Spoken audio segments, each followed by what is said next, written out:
생명의 주님, 새로운 한 주를 허락하여 주심에 감사를 드립니다. 이 시간 먼저 어제의 날을 하나님 앞에 자복하며 회개의 기도를 드립니다. 저희의 언어가 주님을 높이는 말을 하고 있는지 돌아봅니다. 저희의 언어가 주님을 높이지 않고 나 자신만을 높이는 데 사용되고 있음을 고백합니다. 회개하오니 용서하여 주시옵소서. 또한 오늘 하루를 주님께 올려드립니다. 구원의 은혜를 베풀어 주신 공의로우신 여호와로 말미암아 즐겁고 기쁜 신부의 삶을 날마다 살아갈 수 있도록 하나님 인도하여 주시옵소서. 이 시간 말씀을 전합니다. 성령 하나님 인도하여 주셔서 말씀 속에서 주님을 만날 수 있도록 인도하여 주시옵소서. 예수 그리스도의 이름으로 기도하오며 하늘에 계신 아버지, 오늘 제가 주님의 임재 안에서 살고 주님을 더욱더 기쁘시게 하기를 기도합니다. 주 예수님, 오늘 제가 저의 십자가를 지고 주님을 따르기를 기도합니다. 성령님, 오늘 성령님이 저를 충만하게 채워주시고 성령의 열매, 사랑과 희락과 화평과 오래 참음과 자비와 양성과 충성과 온유와 절제가 제 삶 속에서 익어갈 수 있도록 해주시기를 기도합니다. 아멘. 말씀을 나누겠습니다. 오늘 저희들에게 주신 하나님의 말씀은 요한계시록 7장 9절에서 17절입니다. 저와 여러분이 한 절씩 교독하겠습니다.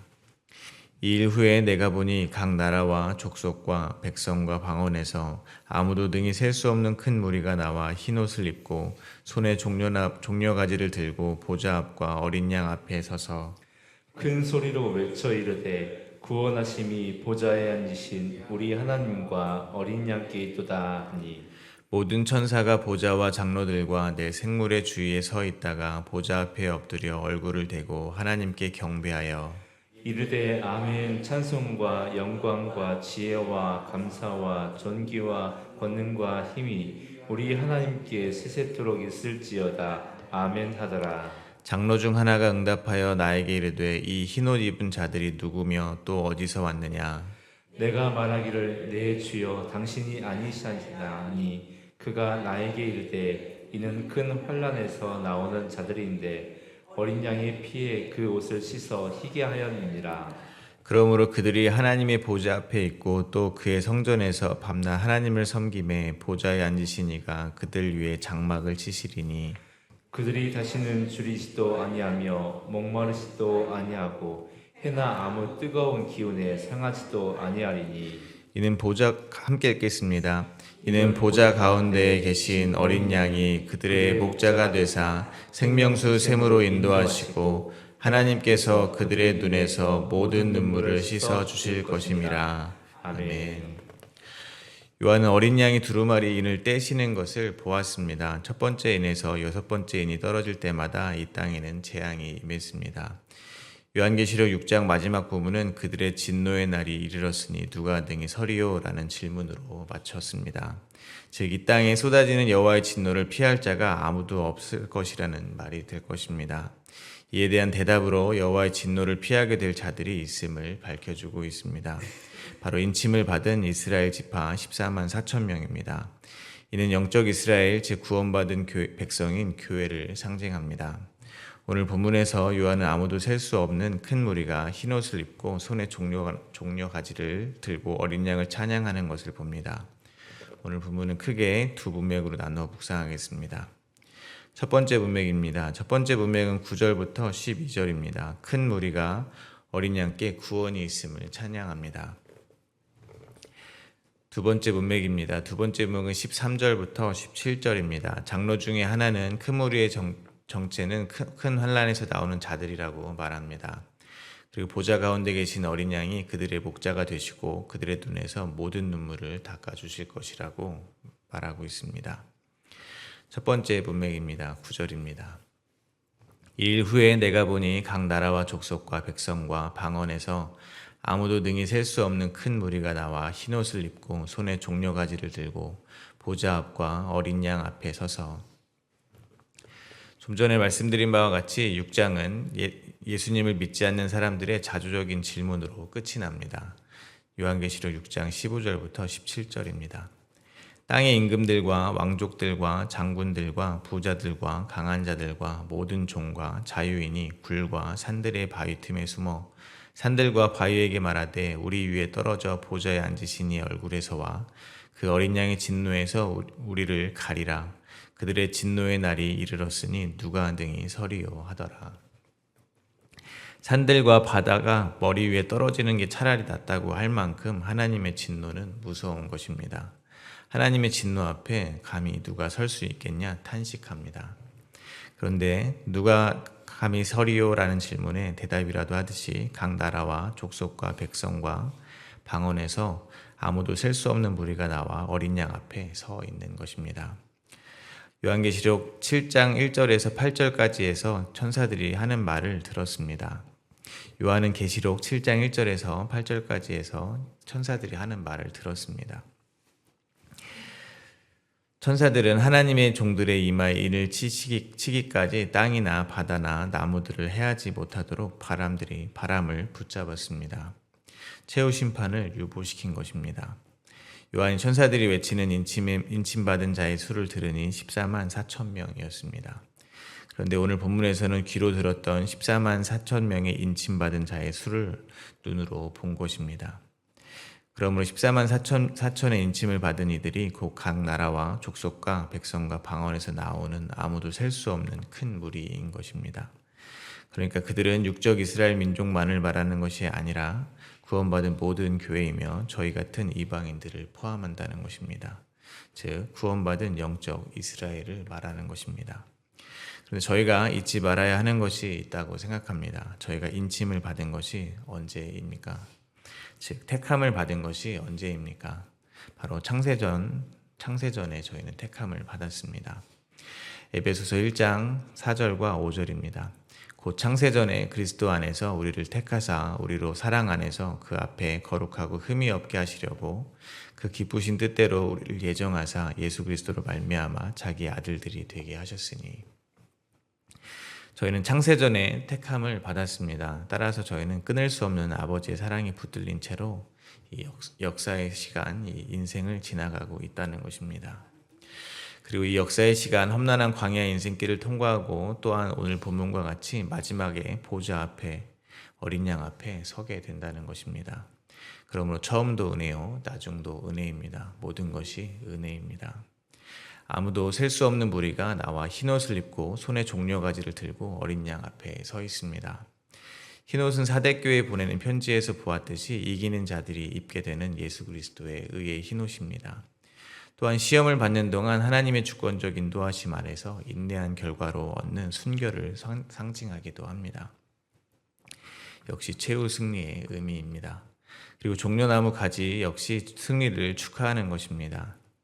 자료에 의하면 종려나무 가지는 초막절 축제를 암시한다고 합니다. 구약 성경에서 초막절은 해마다 곡식 추수 때를 드리는 국가적인 감사절입니다.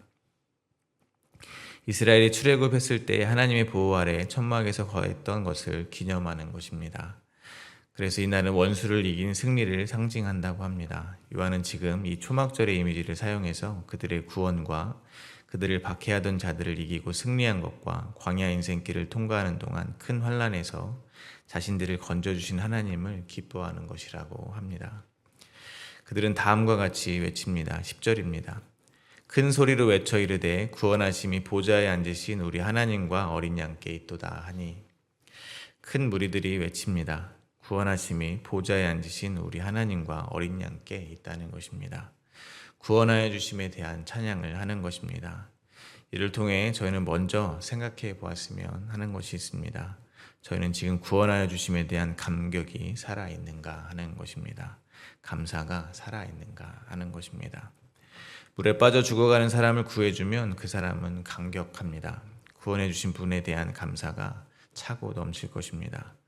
그러나 고상하게 커피를 마시고 있는 사람에게 가서 내가 당신을 구했습니다 라고 말을 하면 어떻게 되겠습니까? 당장 돌아온 대답은 나는 구원이 필요 없는 사람입니다. 도대체 이렇게 평안한 나를 왜 구합니까? 라는 말일 것입니다. 만약 저희가 지금 예수님께서 저희를 구원하셨습니다 라는 말을 들어도 아무런 감격과 감동이 없다면 저희는 어쩌면 예수님께 도대체 저를 왜 구원하신다는 말입니까? 저는 예수님의 구원해 주시지 않아도 잘 살고 있습니다 라는 마음으로 지금 살고 있을지도 모른다는 것입니다. 즉 스스로를 점도 없고 흠도 없는 의로운 사람으로 여기고 있는 것입니다. 그러므로 저희는 저희를 돌아봐야 될 것입니다. 지금 저희가 스스로를 의롭게 여겨서 구원에 대한 감사를 잃어버리고 있지는 않은지, 아니면 날마다 저희의 죄를 고백하며 상한 심령으로 애통함으로 여전히 주님을 간절하게 찾고 있는지 돌아보게 되시기를 바랍니다. 이것은 없는 죄를 막 찾아내라는 것이 아닙니다. 이 세상에는 죄를 찾아야 할 만큼 의로운 자는 없습니다. 하나도 없습니다. 이사야에서는 인간이 내어놓는 모든 의는 다 더러운 옷과 같다고 했습니다. 그러므로 성령이 저희의 죄를 깨닫게 해주실 때 더러운 옷에 불과한 인간의 그런 행위들로 자기를 가려서는 안 될 것입니다. 오히려 다윗과 같이 저희가 죄악 중에 출생하였고 어머니가 죄 중에 저희를 잉태하였음을 고백하고 저희 속에 정한 마음을 창조하시고 저희 안에 정직한 영을 새롭게 해주시기를 간구해야 될 것입니다. 그렇게 상하고 통회하는 심령이 될 때 구원의 기쁨을 저희는 다시 회복할 수 있을 것입니다. 저희는 하나님의 시간 속에서는 이미 구원을 받았지만 이 역사 속에서는 아직 구원을 이루어가고 있는 중이라는 그 사실을 잊지 마시기를 바랍니다. 또 한 가지 생각하게 되는 것은 당연한 이야기 같지만 오직 구원은 예수님 안에만 있다는 것입니다. 어린 양이 내포하는 것은 희생제물입니다. 그러므로 예수님께서 희생제물이 되셔서 십자가에서 죽으심으로 저희가 구원을 얻은 것입니다. 그러므로 저에게 유일한 구원의 방법은 예수 그리스도의 십자가 말고는 없어야 한다는 것입니다. 정치에는 흔히 보수와 진보가 있습니다. 보통 좌우로 표현합니다. 그런데 자신은 중도라고 말을 하는 사람들도 있습니다. 좌도 아니고 우도 아니라는 것입니다. 그런데 사실 그런 게 존재할 수가 있습니까? 저는 없다고 생각합니다. 왜냐하면 결국 누군가는 선택해야 되기 때문입니다. 그냥 무관심해서 선택을 안 할 수는 있지만 선택을 하게 된다면 결국 한 명을 선택해야 되기 마련입니다. 예수님도 재물과 하나님을 그렇게 비유하셨습니다. 사람은 재물을 주인으로, 즉 구원자로 삼든지 하나님을 구원자로 삼든지 하나만 할 수 있다는 것입니다. 재물과 하나님을 겸하여 섬길 수 없다는 것입니다. 중도는 없다는 것입니다. 그러므로 저희의 신앙을 돌아보게 되기를 또한 바랍니다. 저희는 정말 예수 그리스도를 저희의 유일한 구원자로 삼고 살아가고 있는지, 아니면 이 세상의 힘을 상징하는 재력을 구원자로 삼고 있는지 돌아보게 되기를 간절히 바랍니다. 이어서 11절과 12절입니다. 모든 천사가 보좌와 장로들과 내 생물의 주위에 있다가 보좌 앞에 엎드려 얼굴을 대고 하나님께 경배하여 이르되 아멘. 찬송과 영광과 지혜와 감사와 존귀와 권능과 힘이 우리 하나님께 세세토록 있을지어다. 아멘 하더라. 큰 무리의 찬양에 모든 천사가 화답합니다. 하늘의 예배 장면은 볼 때마다 참으로 멋있습니다. 사실 멋있다는 말로 표현할 수 없는 것 같습니다. 어떤 말로도 잘 표현이 안 되는 것 같습니다. 문맥상 흐름을 보면 모든 천사의 찬송은 예수님께서 큰 무리를 구원하셨음에 대한 찬송과 경배입니다.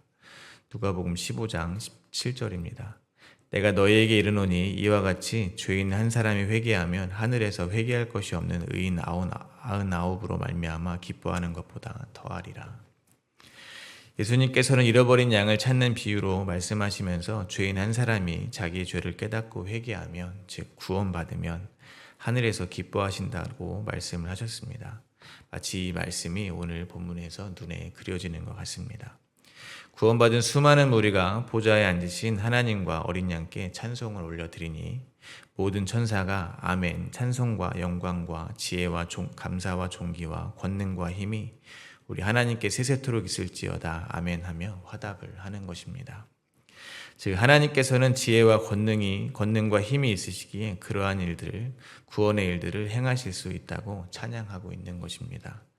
이 말을 바꾸어 말하면 하나님이 아니고서는 저희를 구원할 수 없다는 것, 즉 우리가 그만큼 가망 없고 절망적인 상태라는 것입니다. 그래서 모든 천사들과 구원받은 사람들이 하나님만이 영원한 찬송과 영광과 감사와 존귀를 받으시기에 합당하시다. 영광을 올려드리고 있다는 것입니다. 이를 통해서 저희가 깨닫게 되는 것은 구원은 결국 저희를 위한 일이 아니라는 것을 또한 깨닫습니다. 이사야 43장 7절입니다. 내 이름으로 불려지는 모든 자 곧 내가 내 영광을 위하여 창조한 자를 오게 하라. 그를 내가 지었고 그를 내가 만들었느니라. 그러므로 저희를 구원하신 것도 모두 하나님의 영광을 위해서라는 것을 잊지 마시기를 바랍니다.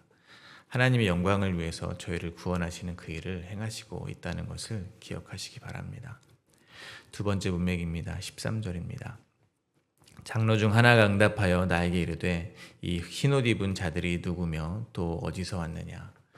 장로 가운데 하나가 묻습니다. 이 흰옷 입은 자들이 누구며 또 어디서 왔냐는 것입니다. 이에 요한이 대답합니다. 14절입니다. 내가 말하기를 내 주여 당신이 아시나이다 하니 그가 나에게 이르되 이는 큰 환난에서 나오는 자들인데 어린 양이 피해 그 옷을 씻어 희게 하였느니라.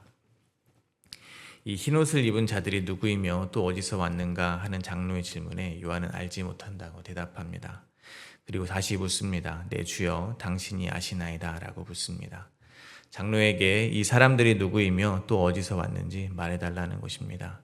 이에 장로는 대답합니다. 큰 환난에서 나오는 자들 그리고 어린 양의 피에 그 옷을 씻어 희게 된 자들이라고 말하고 있습니다. 자료에 의하면 큰 환난에서 나온 자들은 일반적으로 신앙 때문에 다양한 방법으로 고난을 당하는 모든 그리스도인들을 지칭한다고 합니다. 즉 그리스도인들은 세례를 받으며 그리스도의 죽음에 참여하기 시작했고 신앙생활 내내 자기 부인과 십자가 지는 삶을 살게 된다는 것입니다. 그렇게 성도들은 그리스도의 증인으로 순교자의 삶을 이 땅에서 살아가고 있다는 것입니다. 그러니까 환난에서 나온 자들은 환난을 피해서 나왔다는 의미가 아닌 것입니다. 큰 환난을 통과하여 나왔다는 말이 되는 것입니다. 하나님의 시간 속에서는 완성된 그들은 이미 큰 환난을 통과하여 나온 자들이라는 것입니다. 그런데 이를 반대로 생각해 보면 아무도 능히 셀 수 없는 큰 무리, 즉 구원받은 저희 같은 성도들은 지금 이 땅에서는 구원을 이루어가며 큰 환난을 통과하고 있는 중이라는 말이 될 것입니다. 쉽게 이야기해서 전쟁이 나면 포탄이 성도들이라고 해서 피해가지 않는다는 것입니다. 전염병과 기근이 성도들이라고 해서 피해가지 않는다는 것입니다. 크고 작은 관계의 어려움들, 경제적인 어려움들, 질병의 어려움 등 이 세상 사람들이 모두 겪고 있는 재앙 같은 삶을 성도들도 동일하게 겪고 있다는 말이 될 것입니다. 그러나 택함을 받은 성도들만이 이 땅에 임하는 크고 작은 재앙들을 마주하면서 하나님의 살아계심을 생각하고 하나님을 잊고 자기 탐심대로 살아갔던 자신의 죄를 자각한다는 것입니다. 그리고 회개하는 대로 나아온다는 것입니다. 그래서 성도들은 환난으로부터 나온 자이며 또 어린 양이 피해 그 옷을 씻어 희게 한 자, 즉 회개하고 죄사함 받은 자라고 말을 하고 있는 것입니다. 어린 양의 피에 그 옷을 씻는 것은 예수 그리스도의 보혈로 죄사함을 받았다는 것을 말하는 것입니다. 그러므로 저희를 연단하려고 오는 불시험을 이상한 일로 당한다고 생각하지 말아야 될 것입니다. 오히려 그리스도의 고난에 참여하는 것으로 알고 저희는 즐거워해야 할 것입니다. 저희를 구원하심으로 주님의 영광이 나타날 것을 믿고 기뻐해야 할 것입니다. 이어서 15절부터 17절입니다. 그러므로 그들이 하나님의 보좌 앞에 있고 또 그의 성전에서 밤낮 하나님을 섬김에 보좌에 앉으시니가 그들 위에 장막을 치시리니 그들이 다시는 줄이지도 아니하며 목마르지도 아니하고 해나 아무 뜨거운 기운에 상하지도 아니하리니 이는 보좌 가운데 계신 어린 양이 그들의 목자가 되사 생명수 샘으로 인도하시고 하나님께서 그들의 눈에서 모든 눈물을 씻어 주실 것임이라. 마라톤 경주를 시작한 아들을 결승선에서 기다리던 아버지가 아들이 경기를 무사히 끝마치자 달려와 그의 눈에서 흐르는 눈물을 씻어주는 것 같은 그림이 그려집니다. 마치 아버지의 유산을 받아 스스로 나가 살겠다고 나갔지만 결국 아버지 품을 떠난 자신은 돼지와 별반 다를 것이 없다는 것을 깨닫고 아버지의 집으로 면목 없이 돌아온 둘째 아들을 뛰어가 안아주던 아버지를 보는 것 같습니다. 마찬가지로 목이 마르고 주림이 있고 해와 같은 뜨거운 것에 살이 타는 듯한 고통이 있는 광야 같은 이 세상에서 성도로서 날마다 자기가 부인되며 십자가 지는 삶을 살아내는 저희들이 마침내 이 육신의 옷을 벗고 목자 되신 어린 양 예수 그리스도의 인도함을 받아서 하나님 나라에 들어가게 되면 우리 아버지 하나님께서 달려나와서 저희를 안아주시고 이렇게 눈물을 닦아주신다는 것입니다. 그렇게 큰 환난에서 나온 무리들은 하나님 나라에 들어가 보좌에서 밤낮 하나님을 섬긴다는 것입니다. 하나님 나라에는 사실 밤이 없습니다. 그러므로 밤낮 섬긴다는 표현은 영원히 섬긴다는 뜻이 될 것입니다. 또한 그곳에서 하나님의 구원을 받은 성도들 위해 장막을 쳐주신다 합니다. 즉 덮어주시는 것입니다. 암탉이 알을 품듯 품어 안아주신다는 것입니다. 그러므로 저희는 하나님 나라에서 다시는 주리지도 않고 목마르지도 않게 될 것입니다. 아무 해나 아무 뜨거운 기운에 상하지 않게 될 것입니다. 이것이 저희들에게 곧 일어날 일입니다. 그리고 이미 저 하나님 나라에서 저희들에게 일어나고 있는 일입니다. 그러므로 저희는 이 하나님 나라를 소망으로 품고 오늘을 견디며 큰 환난을 통과해야 될 것입니다. 말씀을 맺겠습니다. 미래가 불확실하면 현재를 불안하게 살아갈 수밖에 없습니다. 그러나 미래가 확실하다면 현재를 살아가는 방식이 아예 달라질 수밖에 없습니다. 저는 오늘 본문에서 보았듯이 구속의 날까지 인치심을 받았습니다. 이 확정된 미래는 결코 뒤바뀔 수 없습니다. 환난이나 권고나 핍박이나 굶주림이 혹은 대적이나 칼의 위험조차도 저희를 이 그리스도의 사랑에서 끊을 수가 없습니다. 그러므로 구속의 날까지 인침을 받은 저희는 이제 모든 악독을 버리고 서로 친절하게 대해야 합니다. 불쌍히 여기고 하나님께서 그리스도 안에서 저희를 용서하신 것처럼 서로를 용서하며 살아가야 될 것입니다. 오늘도 이 하늘 소망을 품은 자로 구속의 날까지 인침을 받은 자처럼 살아가게 되시기를 간절히 기도드리겠습니다.